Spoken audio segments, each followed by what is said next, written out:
നമസ്കാരം. ഓട്ടപ്രദർശനത്തിലേക്ക് എല്ലാ പ്രേക്ഷകർക്കും സ്വാഗതം.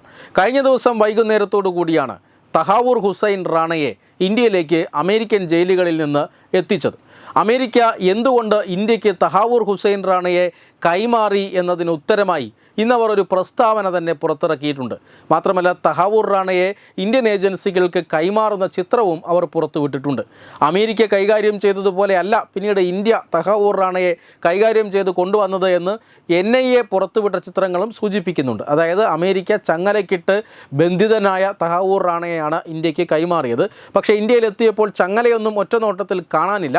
പക്ഷേ ഒരു നീളമുള്ള വസ്ത്രം അദ്ദേഹം ധരിച്ചിട്ടുണ്ട്. പുറം തിരിഞ്ഞ് നിർത്തിയ ഒരു ചിത്രമാണ് NIA പുറത്തുവിട്ടിട്ടുള്ളത്. എന്തായാലും അമേരിക്കയുടെ പ്രസ്താവന അത് വളരെയധികം ശ്രദ്ധേയമാണ്. 166 പേരാണ് മുംബൈ ഭീകരാക്രമണത്തിൽ മരിച്ചത്. അതിൽ 6 പേർ അമേരിക്കൻ പൗരന്മാരുമാണ്. 6 പേർ അമേരിക്കൻ പൗരന്മാരുണ്ടെങ്കിലും ഈ 166 പേർക്കും നീതി ലഭിക്കാനായി തഹാവൂർ റാണയെ ഇന്ത്യയിൽ വിചാരണ ചെയ്യേണ്ടത് അത്യാവശ്യമാണ്. കാരണം തഹാവൂർ റാണയ്ക്കെതിരെ 3 കേസുകളാണ് അമേരിക്കയിൽ ഉണ്ടായിരുന്നത്. ഒന്ന്, അമേരിക്കയിൽ ഒരു ഭീകരാക്രമണത്തിനായി പദ്ധതിയിട്ടു. രണ്ടാമത്തെ കാര്യം, ലഷ്കർ ഇ തോയ്ബയ്ക്ക് ഇയാൾ പണം നൽകി. നിരോധിത ഭീകര സംഘടനയായ ലഷ്കർ ഇ തോയ്ബയ്ക്ക് പണം നൽകി, ടെറർ ഫണ്ടിങ് നൽകി. മൂന്നാമത്തെ കാര്യം, മുംബൈയിൽ ആക്രമണം നടന്നു. ഇതിൽ മുംബൈ ഭീകരാക്രമണം പൂർണ്ണമായും ശരിവെച്ചുകൊണ്ടല്ല അമേരിക്കൻ കോടതി ഇയാൾക്ക് ശിക്ഷ വിധിച്ചിട്ടുള്ളത്. മറ്റ് 2 കേസുകൾക്കാണ്. അപ്പോൾ തീർച്ചയായും മുംബൈ ഭീകരാക്രമണ കേസിൽ ഇതുവരെ വിചാരണ നടന്നിട്ടില്ല, ശിക്ഷയും അയാൾക്ക് ലഭിച്ചിട്ടില്ല. അതുകൊണ്ട് തന്നെ അമേരിക്കയിൽ ഇതിനോടകം തന്നെ 10-13 വർഷം ശിക്ഷ ലഭിച്ചയാളാണെന്നും ഒരേ കുറ്റത്തിന് ഇന്ത്യയിൽ വീണ്ടും കൊണ്ടുവന്ന് ശിക്ഷിക്കുക സാധ്യമല്ല എന്നും വാദിക്കുന്നവരുടെ വാദങ്ങൾക്ക് യാതൊരു അടിസ്ഥാനവുമില്ല. കാരണം മുംബൈ ഭീകരാക്രമണവുമായി ബന്ധപ്പെട്ട് അമേരിക്ക കാര്യമായ വിചാരണ ഇതിൽ നടത്തിയിട്ടില്ല, അമേരിക്ക ശിക്ഷ വിധിച്ചിട്ടുമില്ല. അതിന് അവകാശം, അതിന് അധികാരം, പൂർണ്ണമായ ഒരു നീതി ലഭിക്കണമെങ്കിൽ തഹാവൂർ ഹുസൈൻ റാണ ഇന്ത്യയിൽ തന്നെ വിചാരണ ചെയ്യപ്പെടണം എന്ന് അമേരിക്കൻ സർക്കാർ ചിന്തിക്കുന്നുണ്ട്. അതാണ് അവർ പ്രസ്താവനയിലൂടെ പറഞ്ഞത്. 166 പേർക്കും നീതി ലഭിക്കേണ്ടതുണ്ട്, അതിനുവേണ്ടി ഞങ്ങളിതാ കൈമാറുന്നു തഹാവൂർ റാണയെ എന്ന് പറഞ്ഞുകൊണ്ടാണ്. മാത്രമല്ല, ഇന്ത്യയിൽ തഹാവൂർ റാണയ്ക്കെതിരെ തെളിവുകൾ ഉണ്ടോ എന്നൊക്കെ ചോദിച്ച് പതിയെ പലരും രംഗത്ത് വരുന്നുണ്ട്. അവർക്കുള്ള ഒരു മറുപടിയും ഇന്ന് അമേരിക്ക നൽകിയിട്ടുണ്ട്. തഹാവൂർ റാണയും ഡേവിഡ് കോൾമാൻ ഹെഡ്ലിയും തമ്മിലുള്ള അന്ന് നടത്തിയ സംഭാഷണത്തിൻ്റെ ഒരു ശകലം ഈ ഏജൻസികൾ, രഹസ്യാന്വേഷണ ഏജൻസികൾ ചോർത്തിയെടുത്തിരുന്നു.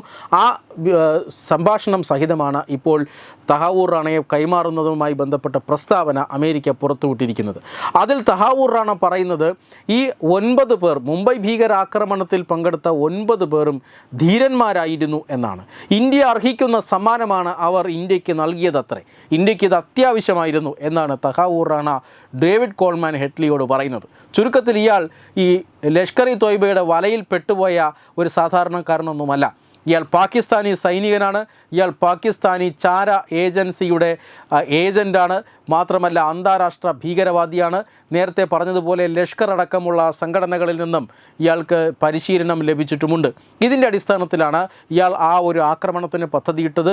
കടുത്ത ഇന്ത്യ വിരുദ്ധനാണ്, ഇന്ത്യക്കാരെ കൊല്ലാൻ ഇപ്പോഴും മടിയില്ലാത്തയാളാണ് എന്നാണ് അമേരിക്ക പുറത്തുവിട്ട തെളിവുകൾ പറയുന്നത്. അതായത് ഡേവിഡ് കോൾമാൻ ഹെഡ്ലിയോട് തഹാവൂർ റാണ പറയുന്നത് പാകിസ്ഥാനിലെ ഏറ്റവും പരമോന്നതമായ ഗാലൻട്രി പുരസ്കാരം മുംബൈ ഭീകരാക്രമണത്തിൽ പങ്കെടുത്ത് കൊല്ലപ്പെട്ട 9 ഭീകരന്മാർക്കും നൽകണം എന്നാണ് അയാൾ ഫോണിലൂടെ പറയുന്നത്. അതായത് 10 പേരുടെ സംഘമാണ് ഇന്ത്യയിലേക്ക് സമുദ്രാതിർത്തി വഴി മുംബൈയിലെത്തിയത്.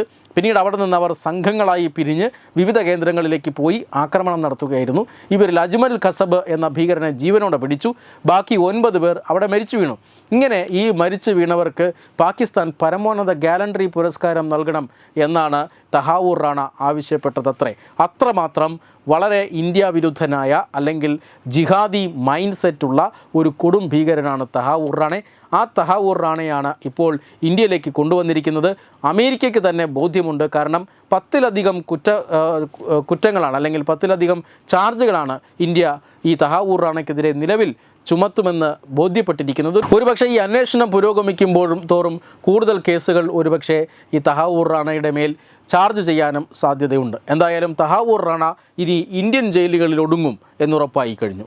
Web desk Tatwamayi news. Branding partner Edubix online executive education, focus physiotherapy centre Pattom, Unnat engineering Gujarat, തീർത്ഥയാത്ര.com, iron build Gujarat. PRS hospital, Killipalam, Thiruvananthapuram. 5 തലമുറകളായി നിങ്ങൾക്കൊപ്പം. തുമ്പമൺ ശ്രീ വടക്കുംനാഥൻ ക്ഷേത്രം, അമ്പലക്കടവ്, പത്തനംതിട്ട. ശ്രീമദ് സ്കന്ദപുരാണ മഹാസത്രം 2025 മെയ് 11 മുതൽ 18 വരെ. ബ്രഹ്മശ്രീ മുംബൈ ചന്ദ്രശേഖര ശർമ്മയുടെ മുഖ്യ കാർമ്മികത്വത്തിൽ മഹാഗണപതി ഹോമം, സ്കന്ദപുരാണ പാരായണം, മഹത് പ്രഭാഷണങ്ങൾ, പൂജഹോമാദികൾ, കലാസാംസ്കാരിക പരിപാടികൾ. സത്രയജ്ഞ കർമ്മങ്ങളിലേക്ക് എല്ലാ ഭക്തജനങ്ങളുടെയും സാന്നിധ്യവും സഹകരണവും സാദരം അഭ്യർത്ഥിക്കുന്നു. മഹാസത്രവേദിയിൽ മെയ് 18 പഴനി അരുൾമിക ദണ്ഡായുധപാണി സ്വാമി ദേവസ്ഥാന അർച്ചക സ്ഥാനികർ ശ്രീസെൽവ സുബ്രഹ്മണ്യ ശിവശാരിയാരുടെ മുഖ്യ കാർമ്മികത്വത്തിൽ നടക്കുന്ന അതിശ്രേഷ്ഠവും സർവൈശ്വര്യദായകവുമായ സ്കന്ദഹോമം. സ്കന്ദമഹാപുരാണ സത്രത്തിന്റെ ആദിമധ്യാന്തമുള്ള സമ്പൂർണ്ണ തത്സമയ കാഴ്ച തത്വമയി നെറ്റ്വർക്കിൽ.